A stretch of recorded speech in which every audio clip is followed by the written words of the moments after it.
Media dakwah tauhid. Wujubul ikhlas lillahi fi jami'il ibadat. Wajibnya ikhlas untuk Allah dalam segenap ibadah. Jadi kalau orang udah belajar tauhid, dia akan paham apa itu ikhlas. Ikhlas tidak seperti yang dipahami oleh masyarakat luas ya. Masyarakat kita di Indonesia memahami ikhlas itu rela. Jadi sudahlah ikhlaskan saja, maksudnya relakan saja. Tapi kalau ikhlas dalam bahasa Islam, bahasa syar'i adalah murni.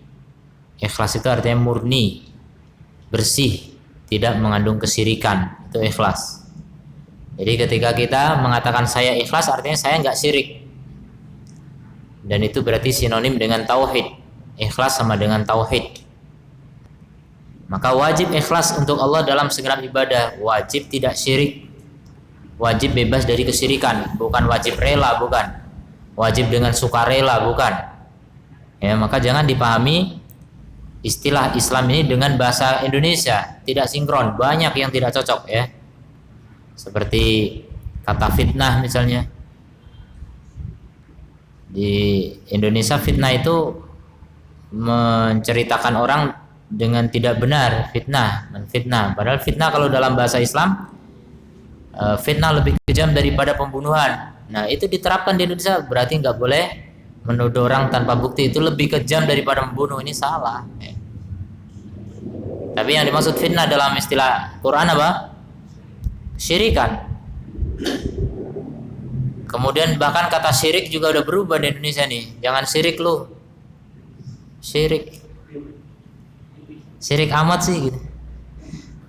Ini syirik ini bahasa Arab nih, jangan dimain-mainin dalam bahasa Indonesia, udah berubah. Nah itu kalau orang awam nggak pernah ngaji, dengar kata Ustadz bilang syirik dosa paling besar, oh syirik kamu ini. Kamu syirik sama saya. Dosa paling besar. Ini bahaya, salah paham ya. Makanya itulah pentingnya kita memahami ya masing-masing istilah agama sesuai dengan bahasa aslinya, sesuai dengan istilahnya bahkan. Jadi setiap kata istilah ini dipakai dalam agama kita itu ada makna secara bahasa, ada makna secara istilah lagi. Jadi kalau kita mau paham pakai makna istilah lagi, pakai makna bahasa Arab pun belum tentu pas, apalagi pakai makna bahasa Indonesia, jauh nanti menyimpang. Banyak sekali ya bahasa Indonesia yang diambil dari bahasa Arab tapi bergeser dari makna aslinya, udah beda dengan apa yang dipahami oleh bahasa aslinya oleh orang Arab. Kemudian yang keempat, anal ibadah tauqifiyah. Ibadah itu tauqifiyah. Apa artinya tauqifiyah? Ai mutawaqqifatun ala amri syari', berhenti. Jadi tauqif itu waqaf itu berhenti. Berhenti pada apa yang diperintahkan oleh pembuat syariat, yaitu Allah Subhanahu wa taala. Berarti tidak boleh melakukan ibadah tanpa perintah. Tidak boleh kita melakukan sesuatu dianggap sebagai ibadah tanpa diperintahkan. Nah itu yang disebut dengan bid'ah.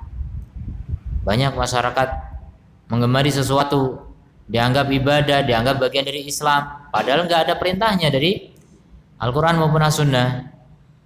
Maka itu bisa menyebabkan seorang terjerumus ke dalam dosa. Dasarnya adalah wa bidzalika umirtu, dan dengan itulah aku diperintahkan. Jadi nabi itu diperintah. Nabi saja diperintah, bukan memerintah. Nabi itu tugasnya hanya menyampaikan. Yang merintah adalah Allah Subhanahu wa taala, yang membuat syariat adalah Allah semata, tidak ada yang lain. Tidak ada sekutu bagi Allah dalam membuat syariat. Maka ada kesyirikan juga dalam masalah syirik taat ya. Mentaati orang lain dalam rangka merubah hukum Allah. Ini syirik akbar juga. Kemudian dalil yang kedua, fasholli li rabbika wanhar, maka salatlah untuk Rabbmu dan menyembelihlah.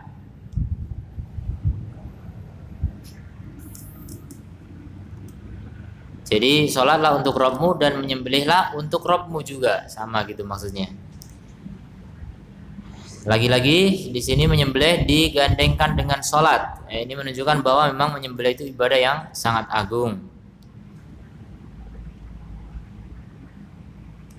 Jadi ayat ini memerintahkan pada Nabi Muhammad SAW dan pelajarannya untuk kita semuanya agar beliau mengikhlaskan bagi Allah Subhanahu wa taala dalam salatnya, dalam sembelihannya, ya, menyelisih orang-orang musyrik yang mereka beribadah kepada selain Allah dan menyembelih kepada dipersembahkan untuk berhala-berhala.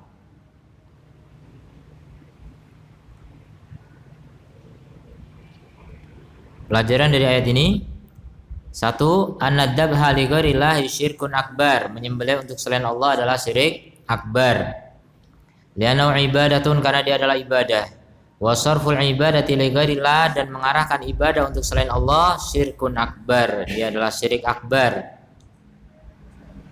Yang kedua, anna sholata wad dabha min a'dhamil ibadati, salat dan menyembelih di antara ibadah yang paling agung. Tiga, anna sholata wad dabha lillahi min a'dhami madahiri syukrin ni'am, menyembelih salat dan menyembelih untuk Allah adalah di antara fenomena syukur nikmat, di antara bukti dari syukur nikmat.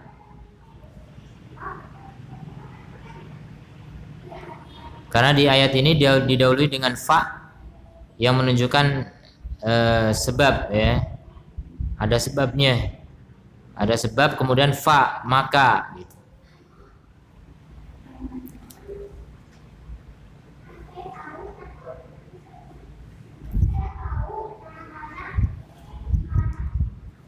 Lianna fi'la dzalika sababun lil qiyami bisyukri ma'adahu minal kautsar. Karena melakukan itu adalah sebab untuk melakukan syukur atas apa yang Allah berikan kepada Nabi SAW berupa al-kautsar. Inna a'tayna kal kautsar fasholli, maka sholatlah. Nah, sholat ini sebagai syukurnya atas nikmat al-kautsar. Fasholli li rabbika wanhar. Kemudian dalil yang ketiga dari Ali bin Abi Thalib radhiyallahu anhu qala haddatsani Rasulullah sallallahu alaihi wasallam bi arba'i kalimatin. Rasulullah menceritakan kepadaku 4 kalimat. La'anallahu man dabaha li ghairillahi, Allah melaknat orang yang menyembelih untuk selain Allah. Wa la'anallahu man la'ana walidayhi, Allah melaknat orang yang melaknat kedua orang tuanya. Wa la'anallahu man awa muhditsan, Allah melaknat orang yang melindungi pelaku bid'ah atau pembuat bid'ah.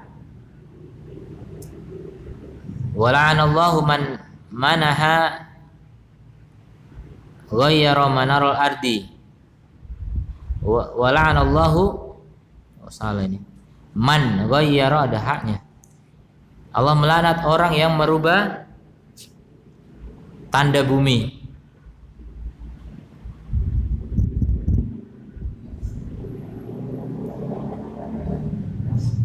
Jadi muhditsan di hadis itu artinya apa? Mubtadi'. Jadi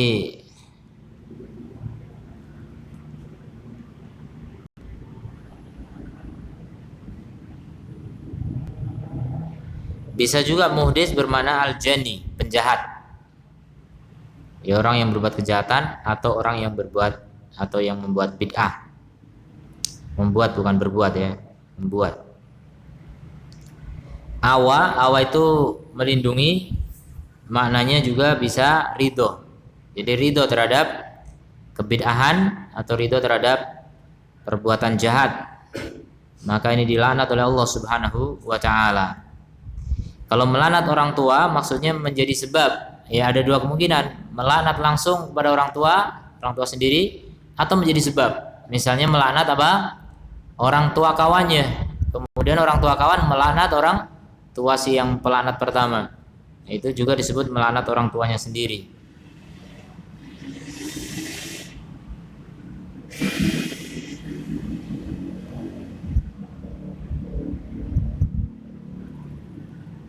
Merubah manarul ardi Manarul ardi hiya al-marasim allati tufarriqu baina milkika wa milki jarika. Tanda bumi ini adalah apa?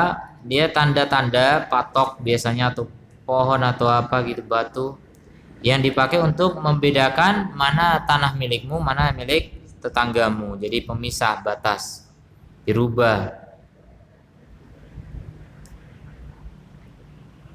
Wa taghyiruha yakunu bi taqdimiha au ta'khiriha. Jadi merubahnya berarti dia menggesernya gitu.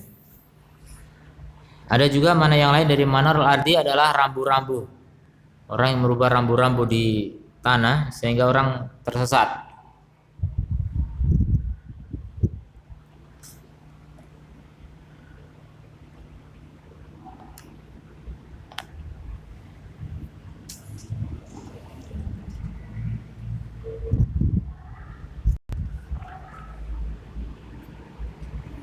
Pelajaran dari sini,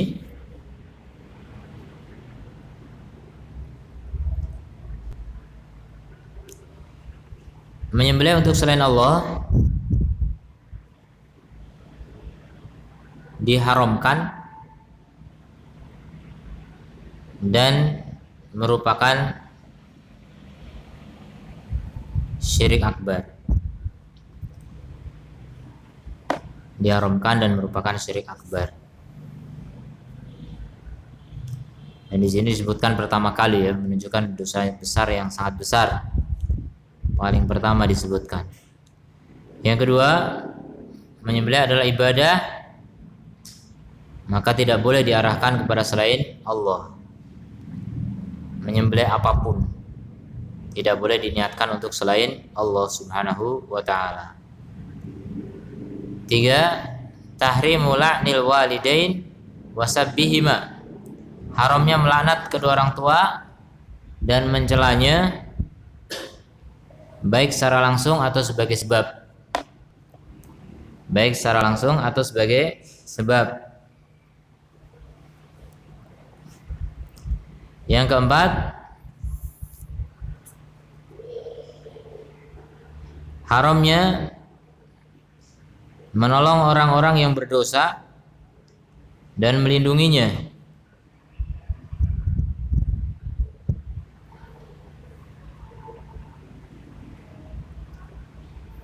Dan haramnya ridho terhadap bid'ah-bid'ah.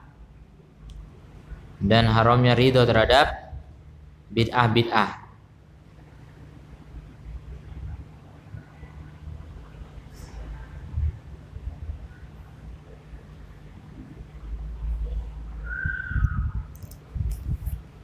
Haramnya yang 5, haramnya merubah batas-batas tanah.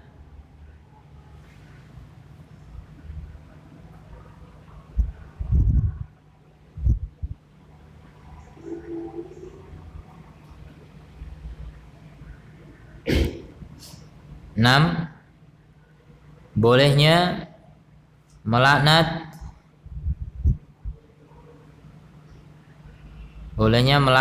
berbagai macam kefasikan dalam rangka memperingatkan manusia dari kemaksiatan. Bolehnya melaknat berbagai macam kefasikan dalam rangka untuk mengingatkan manusia dari kemaksiatan.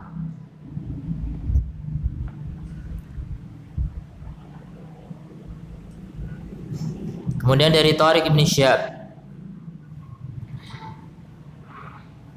radhiyallahu anhu, bahwasanya Rasulullah sallallahu alaihi wasallam bersabda, dakhala jannata rajulun fi dubabin. Ada seorang laki-laki masuk surga karena lalat. Wa dakhala an-nara rajulun fi dubabin, dan ada juga seorang yang lain masuk neraka karena lalat. Qalu, maka mereka berkata, wa kaifa dzalika ya Rasulullah, bagaimana itu wahai Rasulullah? Qala marra rajulani ala qaumin, ada dua orang melewati suatu kaum, lahum sanamun, mereka punya patung, la yujawizuhu ahadun, yang tidak boleh dilewati oleh seorang pun, hatta yuqarriba lahu syai'an, sampai orang itu mempersembahkan sesuatu untuknya.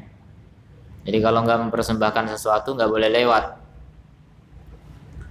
Mereka berkata kepada salah seorang dari mereka berdua, qarrib, berkorbanlah. Qala laisa indi syai'un uqarrib. Kata orang itu, aku nggak punya sesuatu pun yang bisa aku korbankan. Mereka berkata, qarrib walau dubaban, berkorbanlah meskipun seekor lalat. Jadi gratis, nyari lalat yang penting. Faqarraba dubaban, akhirnya dia pun berkorban lalat. Fadakhalu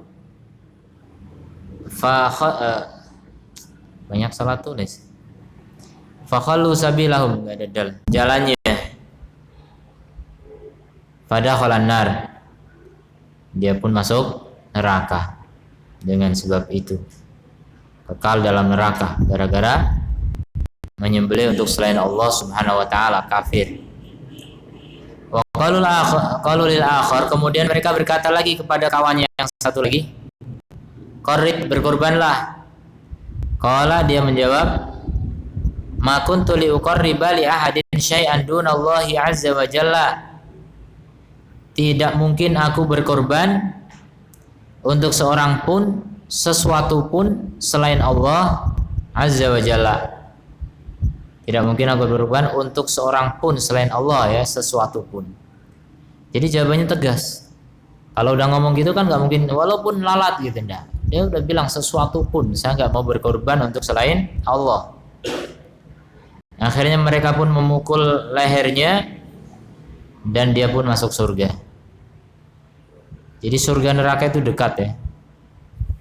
Cuma beda nyembelih nggak nyembelih.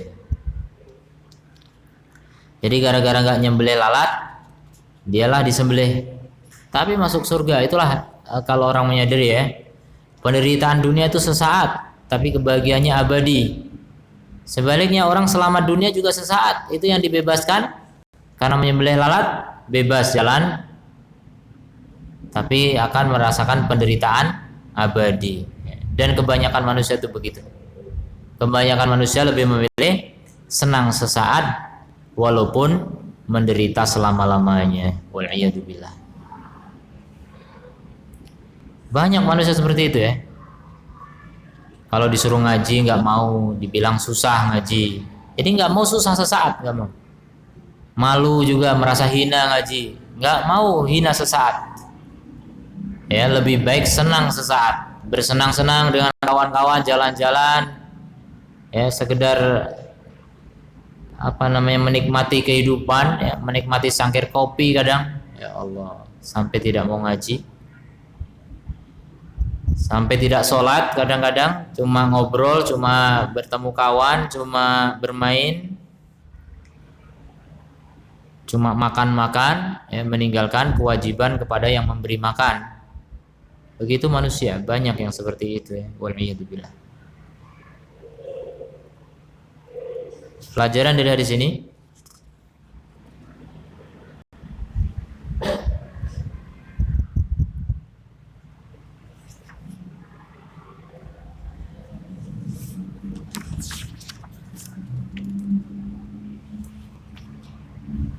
pertama, bayanu khuturati asyirik walau fi syai'in qalilin. Bahayanya syirik meskipun sesuatu yang kecil, cuma lalat, gratis, nggak pakai biaya, tapi bisa kekal di dalam neraka.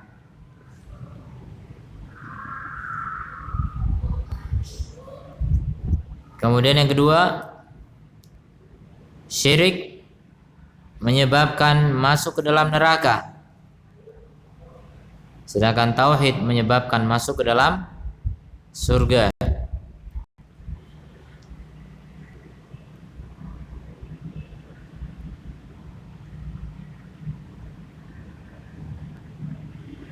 Tiga, seseorang bisa jadi dia terjerumus ke dalam kesyirikan dan dia tidak tahu. Jadi walaupun tidak tahu tetap masuk neraka. Lihat, Tidak setiap yang tidak tahu itu dimaafkan. Jadi ini nggak tahu ini kalau ternyata syirik dan bisa kekal di neraka, nggak tahu. Makanya dia korban aja.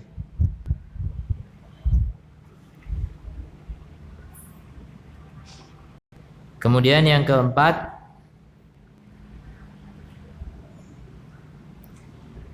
peringatan dari dosa-dosa meskipun dia kecil dalam persangkaan. Meskipun dia kecil dalam persangkaan seseorang, bagi Allah besar. Apa sih hebatnya lalat gitu? Cuma lalat, tapi itu besar. 5. Ana hadzal rajul dakhala an-nar bisababi lam yaksudhu ibtidaan. Bisababin lam yaksudhu ibtidaan. Orang ini masuk ke dalam neraka dengan satu sebab yang dia tidak niatkan sejak awal.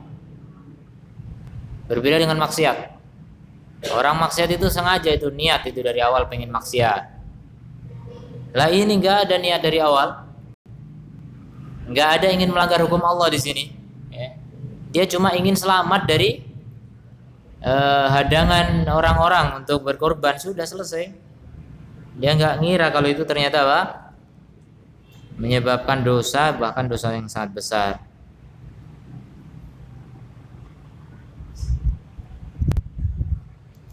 Jadi seseorang bisa jadi masuk neraka dengan sebab yang tidak diniatkan sejak awal, tapi dia melakukan itu hanya dalam rangka melepaskan diri dari kesulitan dunia. Hanya dalam rangka apa? Membebaskan diri dari kesulitan dunia. Contoh, orang sakit, dia merasa sulit, merasa menderita, ya, susah pokoknya orang sakit. Akhirnya biar bebas dari sakit datang ke dukun. Ingin bebas dari kesulitan dunia, tapi dia akhirnya masuk ke neraka, ya, bisa kekal di dalamnya. Kemudian yang keenam, seorang muslim jika melakukan kesyirikan,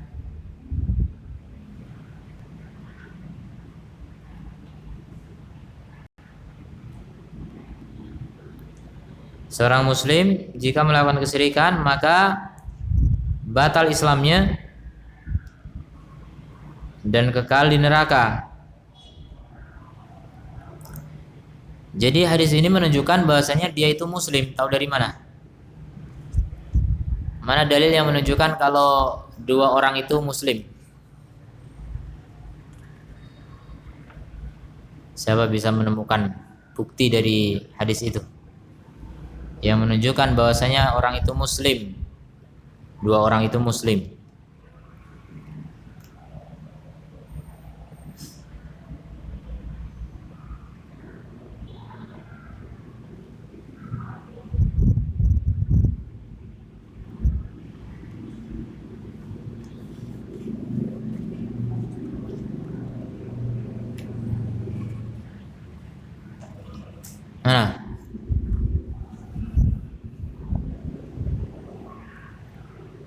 Mana? Kiridra.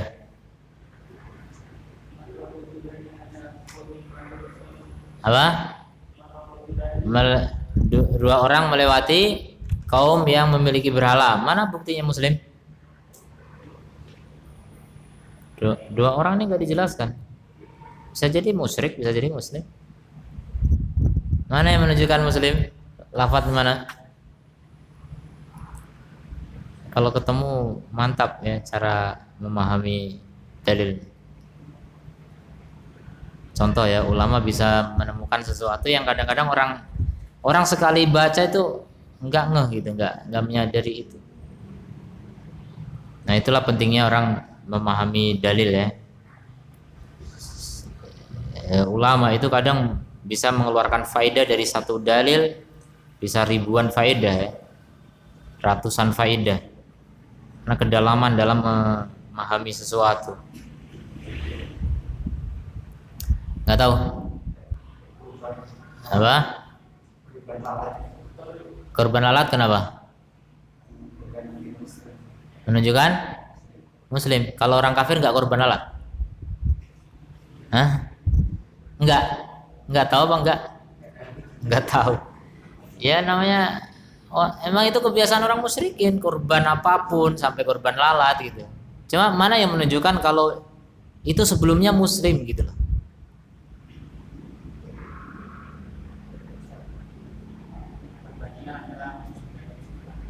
Perbandingan masuk surga masuk neraka. Kenapa?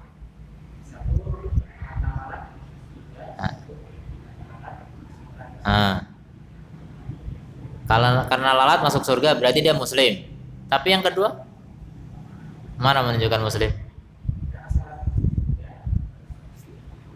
Syarat masuk surga? Iya, yang pertama iya kita percaya itu Muslim, karena dia cuma menghindari korban lalat masuk surga. Berarti memang dia Muslim. Cuma yang kedua, tahu dari mana dia Muslim?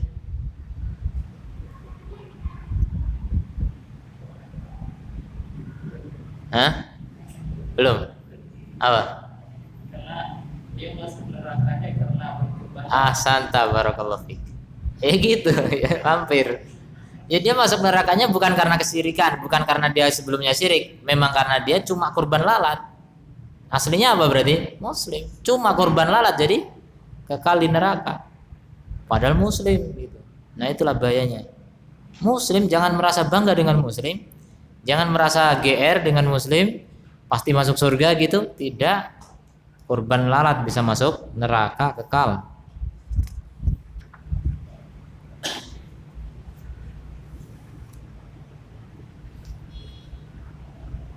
Jadi dalam kata dakhalan nar, masuk neraka fi dzubabin dengan sebab lalat. Kalau dia sebelumnya musyrikin ya masuk surga karena musyrik gitu.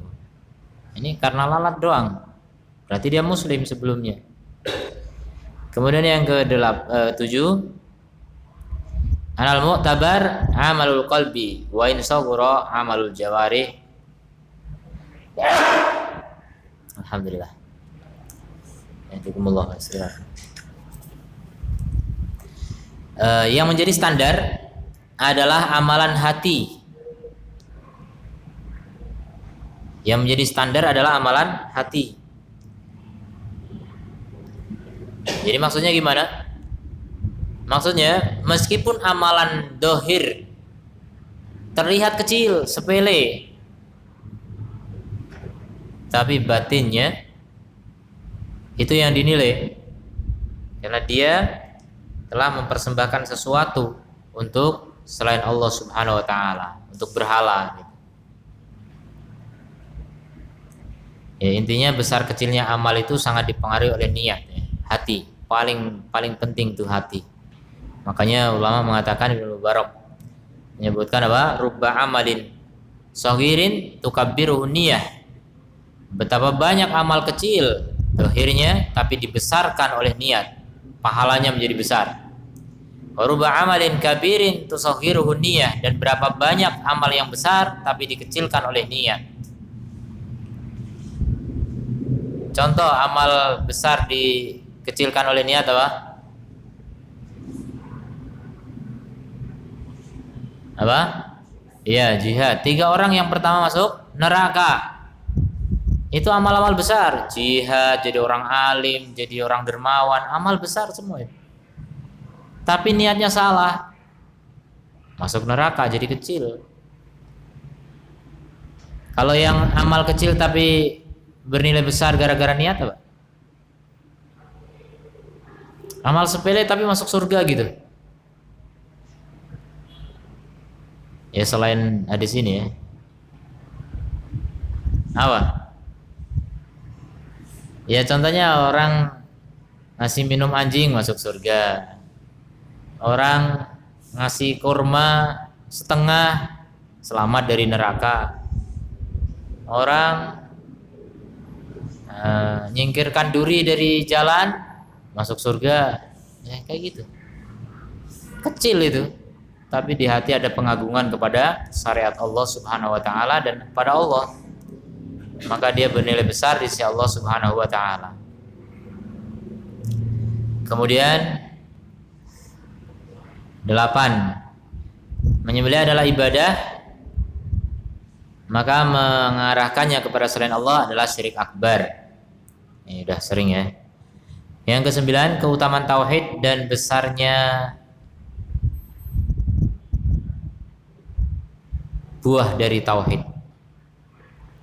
Keutamaan tauhid dan betapa besarnya buah dari tauhid. Jadi orang yang betul-betul hidup bisa bebas dari syirik, maka dia akan masuk surga dan kekal di dalam surga. Bisa jadi masuk surga tanpa melewati neraka. Kemudian yang ke-10, keutamaan sabar di atas al-haq. Jadi kalau kita benar, sabar. Kalau nggak sabar, akhirnya meninggalkan kebenaran. Wal'iyadzubillah. Sabar sebentar. Sesaat saja kita hidup di dunia ya. Di dunia ini sabar itu sebentar. Nggak sampai 1000 tahun kita bersabar. Tapi nanti memetik hasilnya abadi, nggak cuma 1000 tahun. Sabar sebentar ya, Masya Allah. Banyak orang nggak bisa sabar. Disuruh sholat nggak mau, nggak sabar. Disuruh pakai jilbab nggak mau, nggak sabar. Disuruh saum Ramadan nggak mau. Disuruh meninggalkan maksiat nggak mau. Ini nggak sabar ya. Sebentar saja kita sabar, nanti akan meraih kejayaan abadi selama-lamanya. Wal'iyadzubillah, orang nggak mau sabar. 11, surga dan neraka itu sangat dekat. Surga dan neraka itu sangat dekat. Cuma dengan lalat saja surga dan neraka sudah dekat sekali, mudah sekali. Masuk surga atau masuk neraka itu mudah sekali.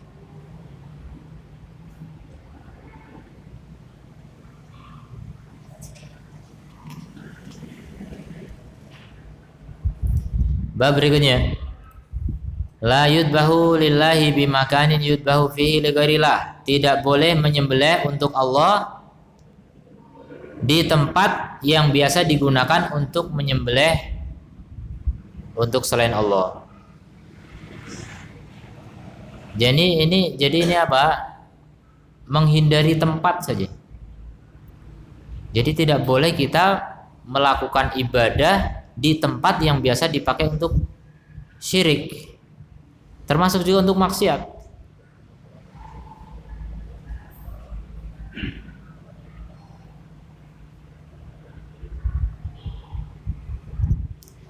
Allah Ta'ala berfirman, la takum fihi abadan. Jangan kamu berdiri di sana sama sekali atau selama-lamanya.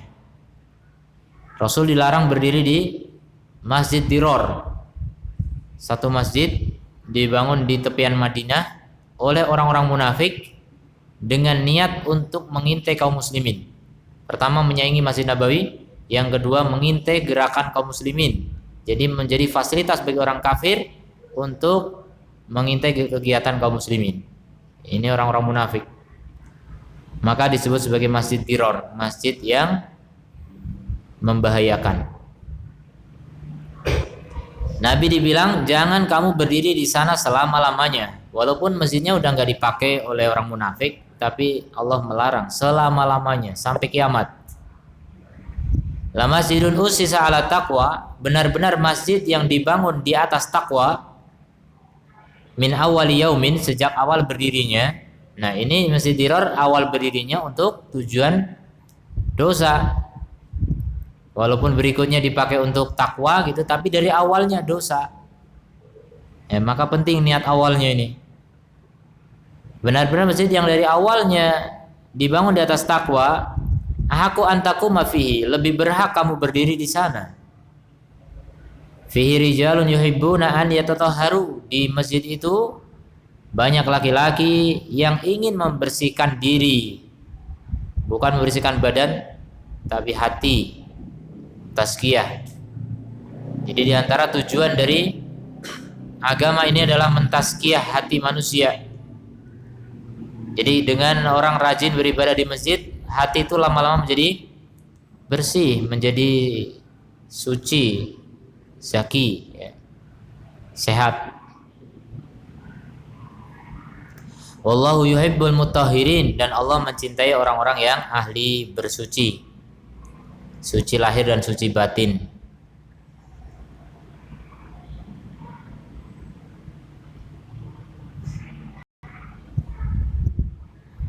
Pelajaran dari ayat ini, satu,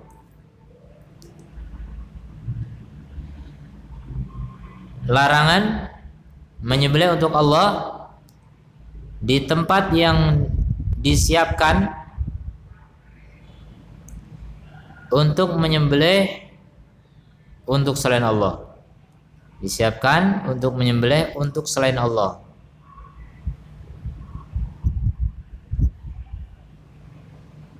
Dikiaskan kepada larangan sholat di masjid yang dibangun di atas maksiat kepada Allah. Jadi kias, ini Syekh menggunakan kias ya. Jadi ayat ini berbicara tentang sholat. Jangan berdiri di masjid yang niatnya buruk sejak awal pembangunannya. Maka demikian juga menyembelih. Tidak boleh menyembelih di tempat yang memang buruk, tidak dibangun di atas takwa atau bukan tempat yang dipakai untuk bertakwa, atau minimal bukan tempat netral gitu. Jadi kalau menyembelih tempat netral, kalau tempat itu biasa dipakai untuk kesyirikan tidak boleh. Ini dikiaskan dengan sholat. Dan demikian juga amal yang lain. Secara umum kita melakukan ketaatan tapi di tempat yang biasa dipakai untuk lain perkara ya, insyaallah dan mengapa. Dua, istihbabu sholat ma'al jamaah as-salihin al-mutanazzihina an mulabasatil qadurati.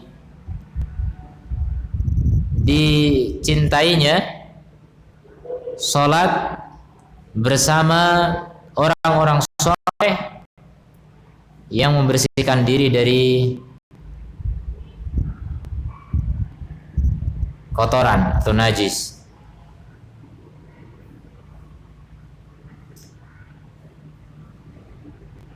Jadi hidup bersama orang-orang yang mensucikan diri itu merupakan hidup yang indah ya.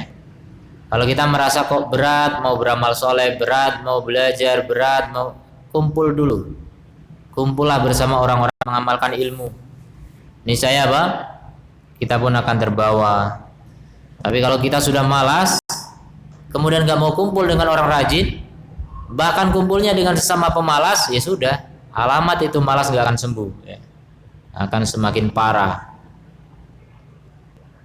Dan bahaya ya kalau iman itu sudah terkikis sedikit demi sedikit bisa habis. Itu yang tidak dikhawatirkan oleh kebanyakan orang ya.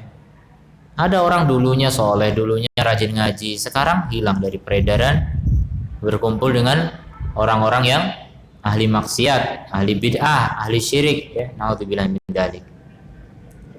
Maka jangan coba-coba berkumpul dengan orang-orang yang buruk.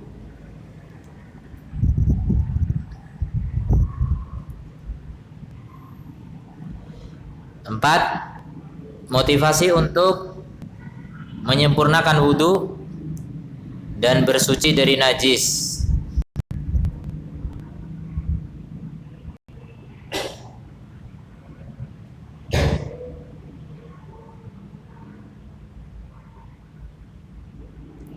Lima, niat bisa mempengaruhi tempat. Niat bisa mempengaruhi tempat. Apa salahnya tempat gitu kan? Tempat yang nggak salah, tapi gara-gara niat orang yang buat tempat itu salah, jadi kita tidak boleh beribadah di tempat itu. Jadi kesalahan niat orang gitu. Tempat gak ada yang salah. Muka bumi ini semuanya halal, semuanya suci bahkan. Tapi ketika orang membangun sesuatu di muka bumi ini dengan niat yang salah, maka menjadi apa? Tempatnya menjadi bermasalah. Niatnya salah, tempatnya bermasalah. 6. Wajibnya menutup segala perkara yang mengantarkan kepada kesyirikan. Wajibnya menutup segala perkara yang mengantarkan kepada kesyirikan. Kemudian dalil yang kedua dari Sabit ibn Dhahhak, qala nadara rajulun an yanhara ibilan bi buanah. Banyak salah tulis.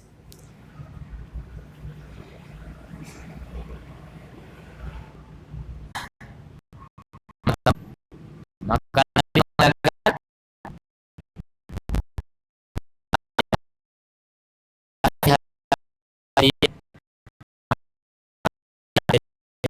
ya, yu'bad, ya. Mereka orang-orang berkata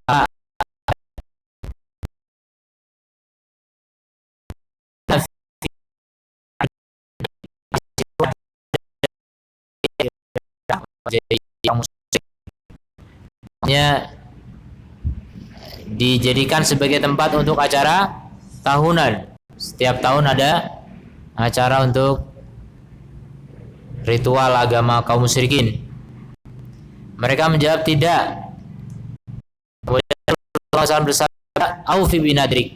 Tunaikan nadarmu, fa innahu la wafa'a linadrin fi ma'siyatillah. Maka sungguh tidak ada kewajiban untuk menunaikan nadar di dalam maksiat kepada Allah, wala fi malam yamliku ibnu milikinya. Pelajaran dari hadis ini, satu, larangan dari menunaikan nadar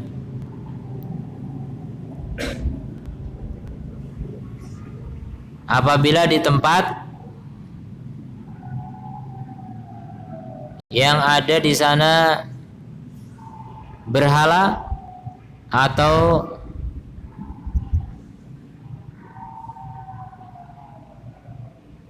yang ada di sana berhala. Jadi dulunya ada berhala.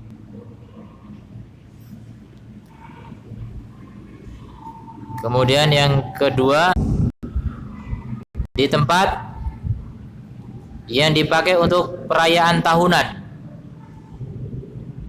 oleh orang-orang jahiliyah, meskipun sudah tidak dipakai lagi. Meskipun sudah tidak dipakai lagi, tapi bekasnya dulu dipakai. Tiga,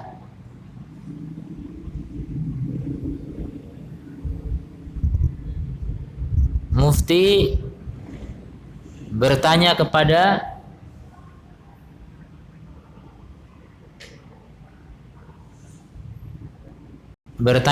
orang yang meminta fatwa sebelum berfatwa.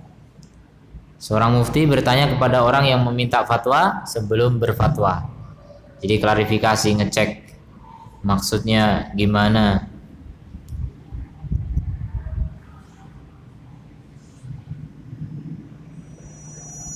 Kemudian yang keempat,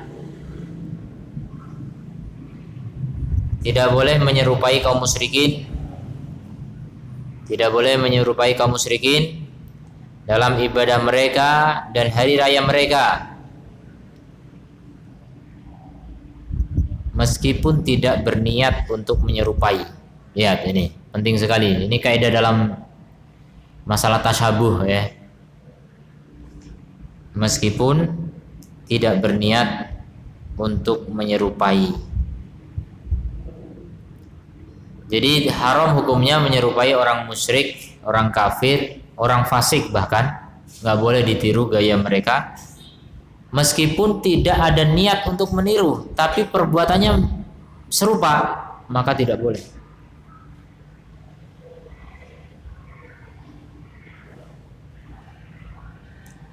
Jadi kalau orang kafir merayakan tahun baru, orang muslim nggak boleh.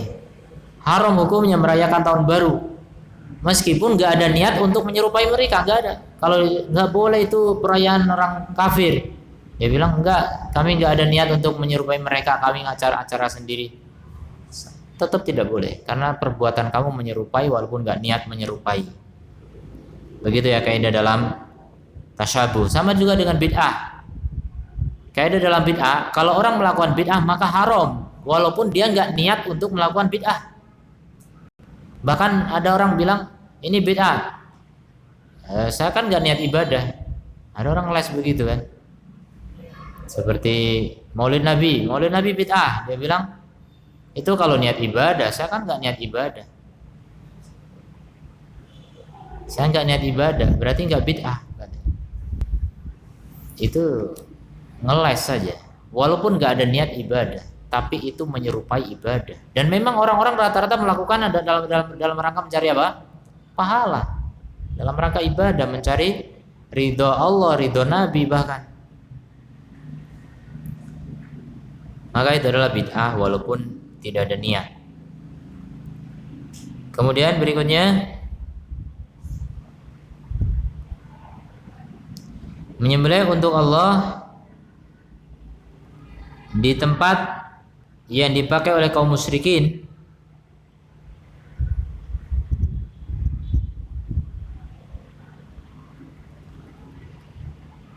hukumnya adalah maksiat.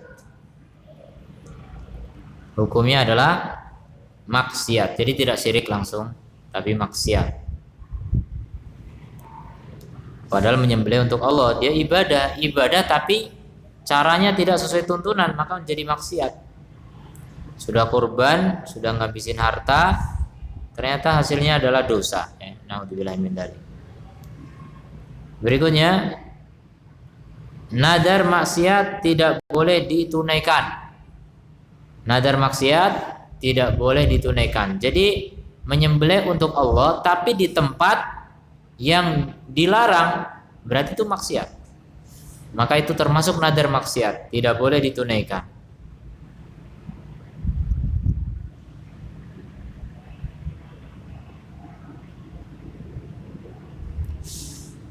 Berikutnya, nadar sesuatu yang tidak dimiliki oleh orang yang bernadar.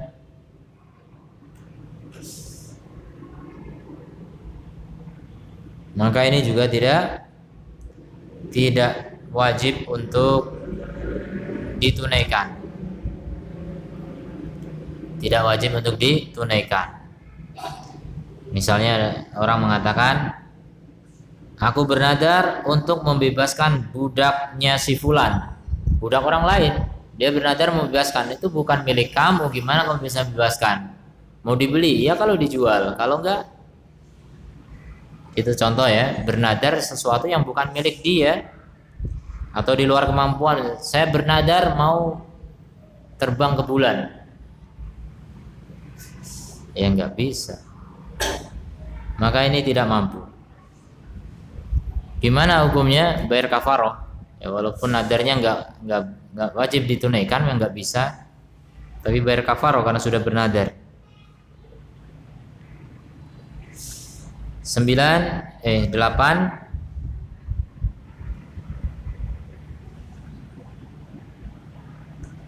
wajibnya menunaikan nadar selama tidak mengandung maksiat dan dalam kemampuannya.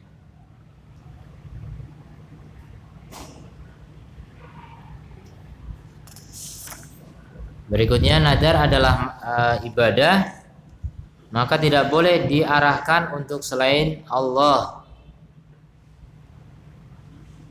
Nadar adalah ibadah, maka tidak boleh diarahkan untuk haramnya sembelihan kepada selain Allah. ya. Kalau Anda perhatikan di terjemahan Al-Quran ayat lagi biasa diterjemahkan dan apa saja yang disembelih dengan dalam kurung menyebut nama selain Allah. Ya. Nah, jadi kadang ada yang memahami bahwa selama menyebut nama Allah itu boleh, meskipun mungkin niatnya untuk kesyirikan. Iya. Di kampung-kampung terkadang yang terjadi seperti itu. Iya, iya. Yang menyembelih itu dengan Menyebut nama Allah, tapi nyebut yang lain juga. ya, Bismillah, juga imam masjid, tapi diperuntukkan untuk sedekah laut. Iya. Nah, jadi dalam menyembelih itu ada dua, yaitu penyebutan nama ketika menyembelih. Yang kedua niat. Dua-duanya ditinjau. Kalau tasmiyahnya untuk Allah, berarti dia tauhid rububiyah, mentauhidkan Allah dalam rububiyah. Jadi tasmiyah berkaitan dengan rububiyah. Tasmiyah itu doa, dan doa itu rububiyah. Nah, kemudian niat. Niatnya untuk Allah berarti dia bertauhid uluhiyah di situ. Jadi ada tauhid rububiyah, ada tauhid uluhiyah. Kalau dia tasmiyahnya Allah tapi niatnya untuk selain Allah atau untuk Allah dan yang lain, nah itu banyak. Maka ini tasmiyah berarti tauhid rububiyah tapi dia melanggar tauhid uluhiyah, syirik dalam uluhiyah. Karena peruntukannya tidak hanya untuk Allah. Kemudian kemungkinan yang ketiga, dia menyebut nama selain Allah tapi niatnya untuk Allah. Cuma ketika tasmiyah menyebutnya dengan nama seseorang. Kamu kok nyembelih untuk itu, tapi saya niatnya untuk Allah. Iya, niat untuk Allah tauhid uluhiyah. Tapi tasmiyah ini kamu syirik rububiyah. Syirik dalam rububiyah. Kemungkinan yang keempat syirik semua ya. Menyebut nama selain Allah, niatnya pun untuk selain Allah atau gabungan dengan Allah. Maka itu syirik dalam rububiyah dan syirik dalam uluhiyah. Nah, itu kesimpulannya seperti itu ya. Dalam masalah menyembelih tidak hanya dilihat tasmiyahnya saja, tapi dilihat juga niatnya. Jadi tidak cukup hanya dengan tasmiyah. Sembelihan tetap haram ya. Jadi sembelihan yang untuk selain Allah ya ada syirik uluhiyah atau tasmiyahnya bahkan syirik rububiyah, maka sembelihan itu haram. Dan syirik uluhiyah dengan syirik rububiyah mana lebih parah? Rububiyah. Iya. Jadi syirik rububiyah lebih parah. Syirik uluhiyah itu paling-paling kekal di neraka. Kalau rububiyah iya sama, kekal di neraka. Kekal di neraka tapi secara dosa itu lebih besar ya. Syirik rububiyah lebih besar. Karena syirik rububiyah ini hampir tidak dilakukan oleh orang jahiliyah dulu. Orang jahiliyah dulu hampir-hampir tidak syirik dalam rububiyah. Jadi kecil orang syirik rububiyah.